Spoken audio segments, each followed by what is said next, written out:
السلام علیکم۔ حضرت جی مولانا سعد صاحب کی امت محمدیہ کے لیے نصیحت۔ اللہ رب العزت اس سزا میں غیروں کو ان پر مسلط کر دیں گے، اور اللہ تعالیٰ ایسے مسلمانوں سے اگر مسلمان غیروں سے تھوڑے سے دین کو چھوڑنے پر دنیا لینے کے لیے راضی ہو جاوے تو پھر اللہ رب العزت اس سزا میں غیروں کو ان پر مسلط کر دیں گے، اور اللہ تعالیٰ ایسے مسلمانوں سے مدد کا ہاتھ اٹھا لیں گے، مدد کا ہاتھ اٹھا لیں گے۔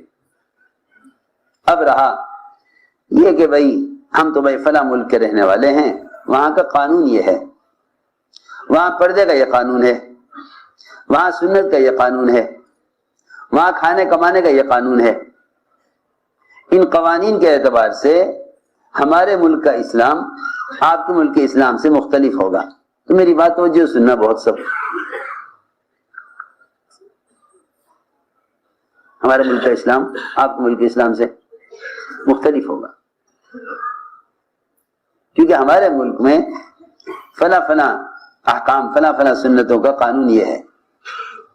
تو میں بتاؤں آپ کو اس زمانے میں مسلمان کی زبان صحابہ کی زبان سے کتنی مختلف ہو گئی۔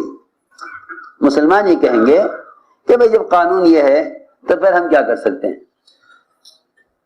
ہم کیا کر سکتے ہیں؟ انسان مسلمان مجبور ہے، قانون یہ ہے، قانون خلاف ورزی کر نہیں سکتا، قانون خلاف ورزی تو کر نہیں سکتا۔ جب قانون یہ ہے تو پھر قانون کے مطابق آپ اس حکم پر چلنے کے مکلف نہیں ہیں، آپ اس حکم پر چلنے کے مکلف نہیں ہیں، یہ قانون ہی ہے۔ میں ضروری بات کی طرف جا رہا، آپ سب ذہن متوجہ رکھیں۔ اس زمانے میں ساری دنیا میں کوئی بھی ملک ہو، کوئی بر اعظم ہو، ہر جگہ کے مسلمانوں کے ذہن میں یہ بات بیٹھی ہوئی ہے کہ اگر ہم کوشش کر لیں حکم پورا کرنے کی اور نہ کر سکیں کسی قانون کی وجہ سے تو پھر اللہ کے یہاں ہم معذور سمجھے جائیں گے۔ حالانکہ قرآن یہ کہتا ہے کہ جب تک تم اجتماعی طور پر دعوت اللہ پر نہیں آ جاؤ گے، میں اس وقت تک دین پر آنے والی رکاوٹوں میں تمہاری مدد نہیں کروں گا۔ اللہ تعالیٰ کا دستور اور ضابطہ یہ ہے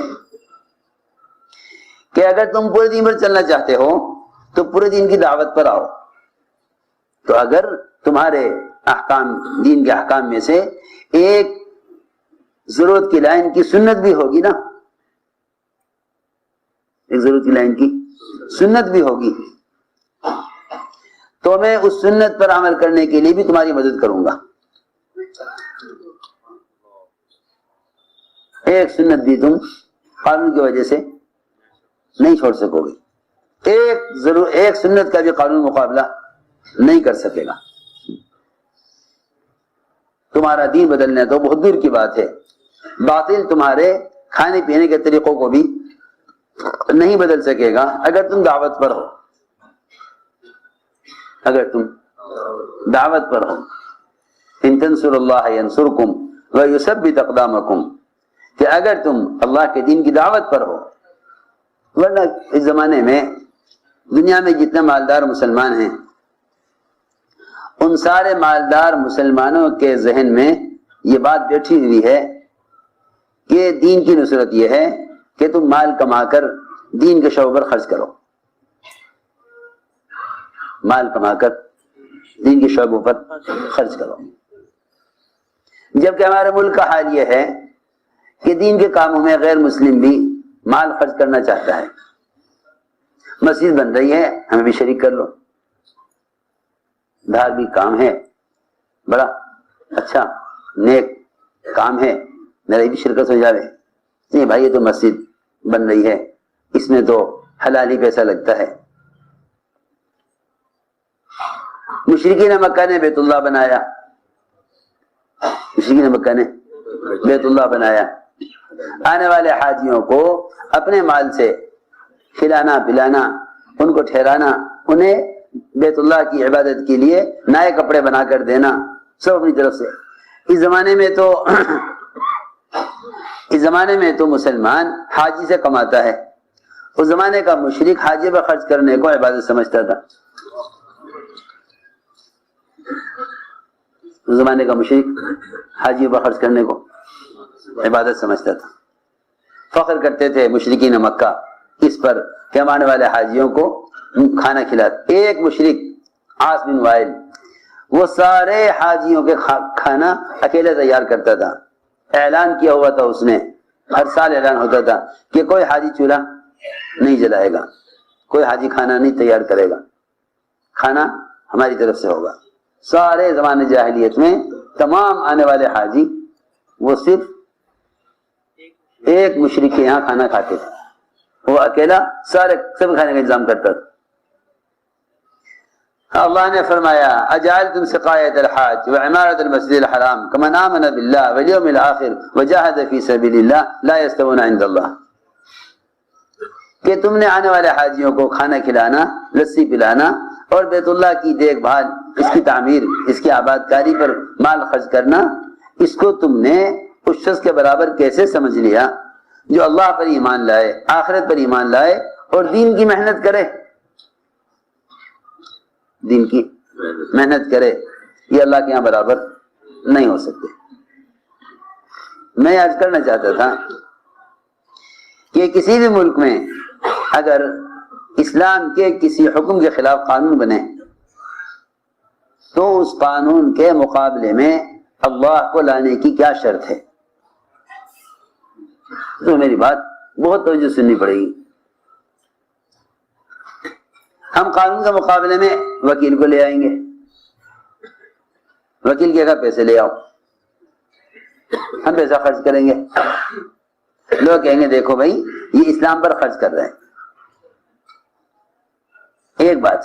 دوسری بات یہ ہے کہ جتنے بھی مسلمانوں کی ضروریات ہیں ان پر مال خرچ کرنے کو بھی اس زمانے میں مسلمان اسلام پر خرچ کرنا سمجھتا ہے کہ اسلام پر خرچ کر رہے ہیں۔ حالانکہ ایک ہے مال خرچ کرنا اسلام پر، ایک ہے مال خرچ کرنا اسلام پر، وہ صحابہ نے کیا۔ میری بات توجہ سننا بہت۔ ایک مال خرچ کرنا ہے اسلام پر، وہ صحابہ نے کیا۔ صحابہ کے مال کے دو مصرف تھے، ایک نقل و حرکت پر، خروج پر مال خرچ کرنا، اور دوسرے طلقاء اور مشرکین اور نئے مسلمانوں پر مال خرچ کرنا، اسلام سے دلوں کو جوڑے رکھنے کے لیے اور اسلام کو لے کر پھرنے کے لیے مال خرچ کرنا۔ اس زمانے میں مسلمان پر مال خرچ کرنے کو لوگ اسلام پر مال خرچ کرنا سمجھتے ہیں۔ عجیب بات ہے، پھر میری بات توجہ سننی پڑے گی۔ ایک ہے خرچ کرنا اسلام پر، ایک ہے مال خرچ کرنا مسلمان پر۔ مسلمان پر مال خرچ کرنا مسلمان کی ضرورت پر خرچ کرنا ہے، اسلام کے پر مال خرچ کرنا اللہ کے راستے کے خروج اور نقل و حرکت پر خرچ کرنا ہے۔ اللہ تعالی نے جس مال کے خرچ کرنے میں کمی کرنے پر، مال کے خرچ کرنے میں کمی کرنے پر جو ہلاکت کی دھمکی دی تھی نا قرآن میں، وہ اللہ نے اپنے راستے کی نقل و حرکت پر دی تھی۔ میری بات بہت توجہ سننی پڑے گی، بہت جاگ کر۔ اللہ نے جو قرآن میں دھمکی دی تھی مال خرچ کرنے میں کمی کرنے پر، وہ اللہ کے راستے کی نقل و حرکت اور خروج میں خرچ کرنے میں کمی کرنے پر دھمکی دی تھی۔ یہ فرمایا تھا وَأَنفِقُوا فِي سَبِيلِ اللَّهِ وَلَا تُلْقُوا بِأَيْدِيكُمْ إِلَى التَّهْلُكَةِ۔ میری بات بہت جا کے سننی پڑے گی۔ اگر کوئی نفل صدقات نہ کرے تو ہلاکت کی دھمکی نہیں، ہاں زکوٰۃ نہ دے تو ہلاکت کی دھمکی ہے۔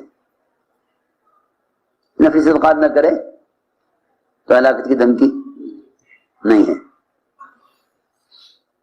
التحدث بالہلکہ لیس بالانفاق التطوع کہ اگر کوئی آدمی نفل صدقات نہ کرے تو ہلاکت کی دھمکی نہیں ہے.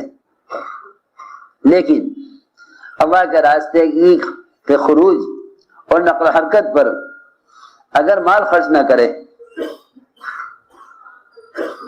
اگر مال خرچ نہ کرے تو اللہ تعالی کی طرف سے ہلاکت کی دھمکی ہے. میری بات کو جو سننا بہت، اس سے معلوم ہو گیا کہ مال کے انفاق کا، مال کو خرچ کرنے کا دین کو قائم کرنے سے تعلق اس کا نہیں کہ آپ بیواؤں پر، یتیموں پر، مسکینوں پر، یتیم خانے تعمیر کرانے پر مال خرچ کر دیں تو کہہ دیں کہ بھائی ہم اسلام پہ خرچ کر رہے ہیں. یہ تو مسلمان پر خرچ کرنا ہوا، یہ تو خرچ کرنا ہوا مسلمان پر. میری بات بہت توجہ سننی پڑے گی. یہ تو خرچ کرنا ہوا مسلمان پر. بھائی بیمار ہے دوا کر دو، بھوکا ہے کھانا کھلا دو، ننگا ہے کپڑا پہنا دو، سایہ نہیں ہے گھر بنا دو. حالانکہ مسلمان کی ضرورت پر خرچ کرنے میں غیر مسلم بھی ساری دنیا میں شریک ہے. غیر مسلم بھی ساری دنیا میں، غیر مسلم بھی مسلمانوں کی ضروریات پر مال خرچ کرتے ہیں. ساری دنیا میں غیر مسلم بھی مسلمانوں پر مال خرچ کرتے ہیں. تو یہ کوئی کمال کی بات نہیں ہے کہ مسلمان کی ضرورت پر مال خرچ کرے. یہ ایک اخلاقی تقاضا ہے، اور یہ اخلاقی تقاضا غیر مسلموں کے اندر بھی خوب پایا جاتا ہے. آپ جانتے ہیں کہیں ٹرین ٹکرا جائیں، زلزلے آ جائیں، سیلاب آ جائے، وہاں لوگوں کی حفاظت، علاج، ان کی کو پانی سے نکالنے یا ان کو حادثے سے بچانے کے لیے مسلمان ہی نہیں دیکھتا کہ غیر مسلم ہے، غیر مسلم نہیں دیکھتا کہ یہ مسلمان ہے. سب کے لیے خدمت کرتے ہیں. آپ جانتے ہیں بہت سے دنیا ہندوستان میں بھی غیر مسلم ایسے ہیں جو مسلمانوں کی مختلف ضروریات میں حصہ لیتے ہیں. سردی میں کمبل تقسیم کریں گے، مسلمان کو بھی دیں گے، غیر مسلم کو بھی دیں گے کہ بھائی سردی سب کو لگنے والی ہے. میں مثال دے رہا ہوں کہ خیر کی راہ میں مال خرچ کر دینا یہ تو غیر مسلم بھی کر لے گا.